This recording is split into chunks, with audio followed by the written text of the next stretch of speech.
We're going to talk today about IFF's journey to really address their tail spend and drive compliance and savings through digital innovation. So let's start the conversation, Bram, by just sharing a little bit about who IFF is and any context that you can describe around the situation that IFF was in terms of indirect procurement and tail spend management before you started on this journey. Mm-hmm.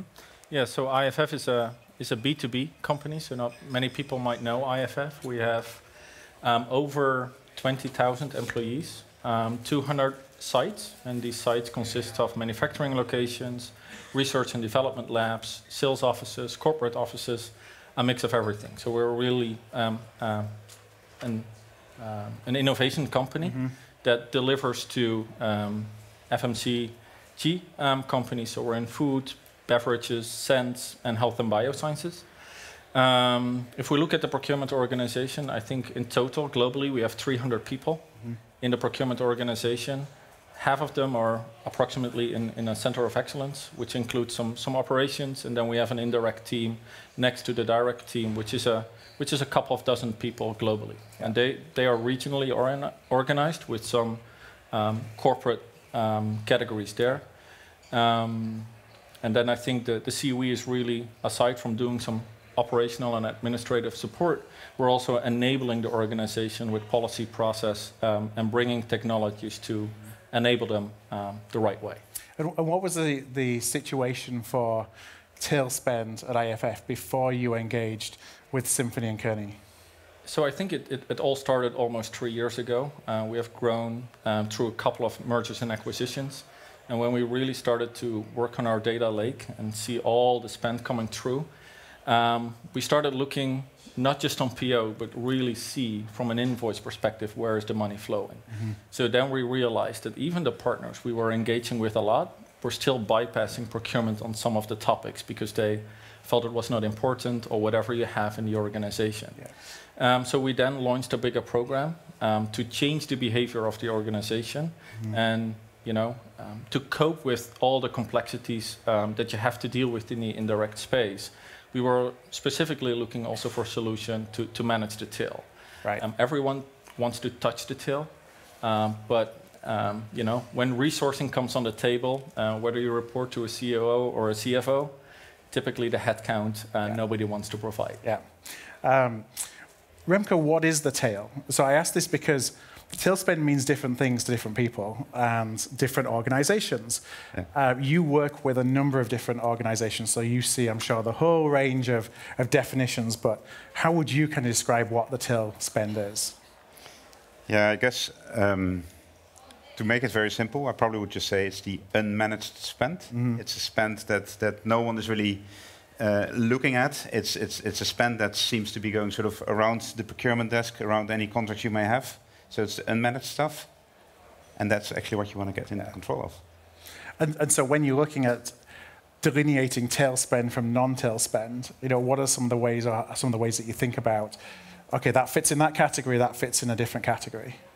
It's a very, very interesting question because it's something that a lot of organizations struggle with on how to do that, and not only to sort of how to sort of define that border where it's still non-tail, because it is a dynamic thing. Yeah. What you define today as tail, you're going to address, but that means that you need to put measures in place to ensure that tomorrow there's not new tail coming in. Right? So that's a dynamic discussion you need to have with the organization, and therefore a very important point to pick up when you roll out these kind of programs. And I'd just love your perspective on this. So when I think about tail spend doesn't mean non-strategic. You can still have strategic spend that's in your tail. Is that something that you advocate for as well when you're thinking about building a tail spend program? It's very easy to say, well, tail means non-strategic and it's spend that I don't need to worry about, but that's not really the case. No, and strategic is also very personal, right? Yes. Because what for me may be very important because makes it strategic for me, but because maybe it's not in the one of the bigger suppliers or one of the more important categories, it's not seen as strategic maybe by some others, right? So also that is very dynamic. Yeah. Annie, I know that you as well work with a number of different organizations when you're looking at tail spend. What are some of those strategies that you see being effective in managing tail spend?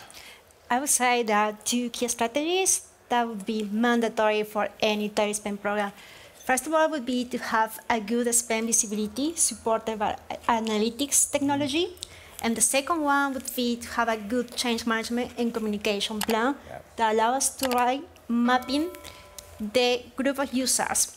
These two elements will support us to build better supplier relationships and therefore get better results in terms of cost savings and at the end to be aligned with the company objectives. And it's a good segue really into IFF's journey because as with many of the technologies that we see today, technology is half of the challenge and the solution, but change management, of course, is a big part of that. Now, what considerations as you started to look at the till spend and managing the challenges that you had related to till spend, Bram, did you look at when you were looking for a partner, and what are some of the reasons why you chose Simfoni to be part of your journey? Yeah, so I think when we were struggling with the situation, first option is, we need to do this ourselves, right? So that was the natural thinking that was ongoing, push the category teams to come up with strategies. I think we quickly realized that's not going to work because then you leave holes everywhere. So then we went into the market, just screen the market and see what is out there. And we looked at point-to-point solutions, really narrowed on, can you just onboard the supplier first, get the invoice paid, but also the more integrated solutions like Simfoni. And at the end of the day, what worked best for IFF after our assessment is going for an integrated solution, not just analytics or not just get this invoice paid, but the end-to-end solution where you also have a type of proper intake embedded into how you want to guide your end user. So the end user experience and the end user easyability of use has been a very important factor for us. And I think with partnering with Kearney, I think Kearney and IFF have a longer history than this project. So we have been working on digital transformation in various areas. And the partnership that Simfoni and Kearney have already was for us it was almost one-on-one is three in this case, right? Having somebody supporting you on change management that knows the company, knows the complexity, knows some of the senior leaders already in the company is really help to kind of make sure your change management program is tailored to what your company needs. You looked at kind of point solutions versus integrated solutions. Can you talk about the difference between those two? So what is it about the program that you have with Simfoni that makes it more of an integrated program into the management of your till versus something that may just have been maybe a little bit more, I don't know, kind of it does one thing, but it does one thing only? Yeah, so I think if you look at a point solution, there is still a high dependency on how your end user is interacting with that solution, right? And I think what we really liked about the Simfoni solution is it is also an extension of your procurement team in a very intelligent and digital way. And that's what for us felt very intuitive. So we can go to our stakeholders that struggle like us to spend time on the till spend topics, as we call them. And we finally can start saying yes to these stakeholders and say, come to us, even if it's a lower value or we classified it as non-strategic. And this is helping the procurement organization to engage even more intimate with our key stakeholders in the organization. So when a stakeholder needs to purchase something that is classed as till spend, what do? How does the role of Simfoni kind of weave into that transaction? So I think Simfoni is part of a bigger program in IFF to change that behavior. So we have a kind of a landing spot for if you want to buy something. If you cannot find it with our preferred suppliers that we already have in place, some things are really classified as strategic because of the impact it has on the organization. We have our own mechanisms, cataloging, you name it, in place for these. If it's not the case, we use Simfoni as a kind of alternative route they could use, right? And navigating and make sure your stakeholder knows where to go, that's where the change management really kicks in. And Simfoni is basically an extension of that journey, right? So where for us, it's too low to manage for Simfoni, with the skill they have, it might be interesting. And so it's almost a win-win situation for the organization. Thanks. And Remko, from a Kearney perspective, how did you approach this project at IFF and enabling IFF to more effectively manage tail spend through Simfoni? Yeah, so I think a couple of things where we added to, of course, the expertise that Simfoni would be bringing, and of course the expertise that IFF has, because also IFF has their own, change team in there, right? So they of course, it's not the first time they roll out, a tool or system globally. But where I think there's a couple of things that we bring. One is we're very, from the beginning, working to your earlier question, Phil, on the strategic spend and non-strategic spend in indirect, right? And how do you deal with that? And how do you get something like Simfoni to be seen as by the category team as an integrated offering, right? It's something supporting the category team in that sense. I think one of the things I like a lot what was done very quickly is to say, any savings that come through the Simfoni platform they sort of belong to the category manager, right? So there's no, it's really an integrated thing. So there's one thing. I think the other thing is that, especially when it comes to the rollout and getting the adoption in place, this is now the first time that IFF can actually see what is being bought, right, by category, but also which site is doing that, and also which person is doing the ordering. So you immediately start to see who is using the system and who's not using the system. Yeah. If someone is not using the system, why is the person not using the system? There's probably a good reason for it, right? Because, so you immediately can go back to that person and ask questions and think about, hey, what does it mean? Sometimes it has to do maybe with a certain site. As Bram was saying, right, there's manufacturing sites, there's R&D sites, so there may be differences there. So there's a lot of that kind of thing you can do, and we can help very quickly then to work with the change team from IFF to then put the right actions in place. So as you went through the implementation, what were some of the highlights kind of through implementation, post-implementation of putting the program in place? And Remko, I'll ask this to you first. Well, look, I think one highlight I saw also here is that we were just talking about the definition of tail spend, right? Yeah. And still, at the beginning, we see a lot of orders that were put in the system by people dictating us where to buy it from. Yeah? So I want to have a pen, and it was dictated which kind of pen. It's sort of, and so what you see, and you used the word a couple of times, Bram, on behavioral change. That is what this is about in the end, right? People need also to trust that this can be done in a different way, and maybe a different type of pen can still be used. But now with the transparency, you really could start to see it. Huh? So how much % per site is actually dictating spend or not? So those kind of insights, I think, were extremely valuable to also get the senior leadership further on board on what you're trying to do. Yeah. Because then you need that senior leadership also to force through some of these decisions, because otherwise people are not going to change. So just one example from my side. Not sure whether you want to add anything there, Bram, or I think what was very interesting at almost day 1 or day 2, we started in the US, so some of the site managers needed something. I believe it was below $1,000. Simfoni did a direct negotiation, and we saved $100. Yep. You could say, what is $100? But just that perception, and the site manager like, hey, if you can do this on $1,000, yeah. If I see what I'm spending with my organization on a lab here and a lab there and a spare part, storage here and there on my location, if the sum of these minor pieces, this is interesting, right? Yeah. So just that kind of, direct negotiation. So yes, we were engaged late, but just in time to add a bit of value, right? As a procurement organization. Well, it's 10% value, huh? Yes. Yeah. So and maybe you hear it, but I say we, because for IFF, Simfoni is an extension of the procurement organization, right? Yes, there is a customer-supplier relationship in a way, but we try to partner internally into IFF like Simfoni is part of procurement. And it's not, here you have a tool or a partner, go there, we don't want to hear about it. And Annie, is that, I imagine that's very deliberate in terms of building that relationship that you have to become part of the IFF procurement team. Can you just talk a little bit about kind of how that comes together?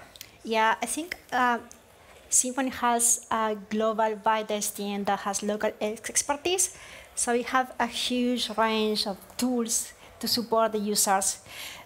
Every tire spend program is messy, it's complicated. I think what is good about the team is the resilience that they have to deal with different types of users. With IFF, as Bram and Remko mentioned, everything went on track. The implementation was great. We achieved the target savings, and also the throughput. But what we wanted to change is a little bit the mindset, as Remko mentioned, and plan ahead those requisitions, think about the long term, how we can create sourcing waves. So that's, I think, the complex part for us, and that's a daily effort that we do as a team with Kearney and IFF. I think it is important to highlight how do we build this relationship.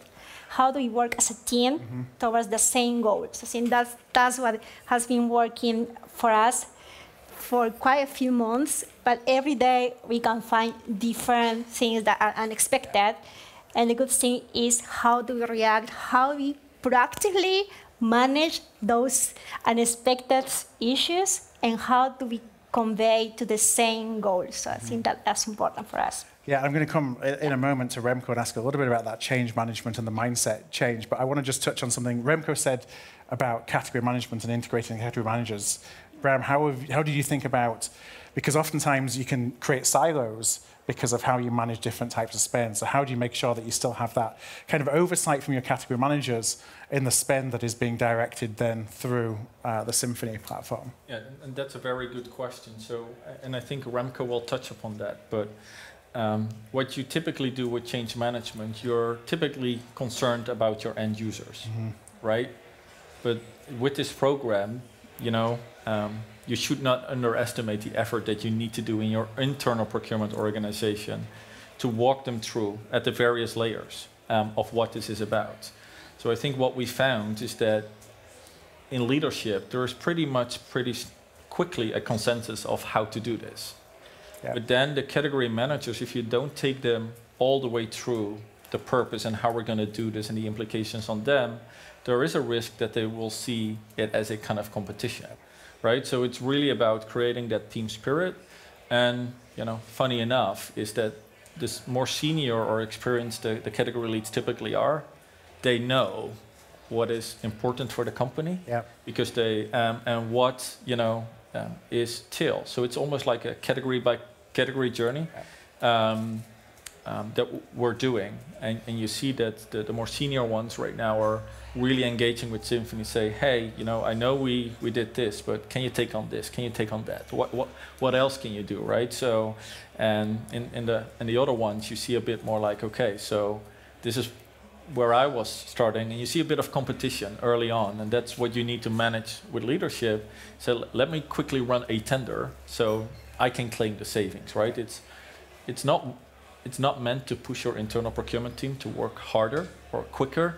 It's how do you leverage the technology and the resources available to you so you can focus on different things. Because at the end of the day, and Remko touched upon it, the savings are, at least within our company, tracked on a category and then regional or global perspective, right? So it's really how do you incentivize your procurement organization that they start using it and drive the adoption? Because if you leave that out, you are going to create competition, and then it's you don't look as one to your stakeholders, and then that's a risk you would need to mitigate.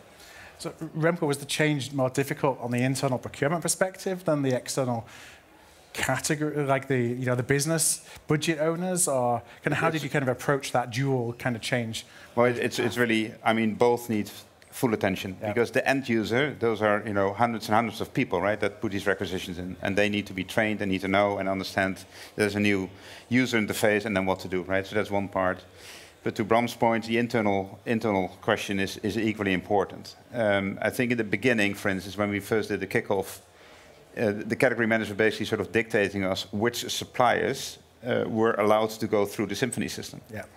Well, that's interesting, because with tail spend you don't necessarily know, right, which supplier is going to be used. That's the whole game. So now we changed it around. Said no, let's do it differently. Everything goes through the Simfoni front door. And then if you believe as the category manager, this needs to come to me, because maybe it's strategic spend, maybe the spend requisition is too high, because at some point there's a threshold where you will say, look, all good, but I want to control that, right? I want to run that tender myself. Then that's fine, right? Then it goes back. So we sort of changed it around, and I think that brought everything much more together. And to your point, then we started to talk about one savings number or one success number, and it really became one of the team. I really at some point even saw some sort of an org chart where I said, there's the category manager or the category director, global director, you got the category managers and Simfoni, right? Sort of one and the total.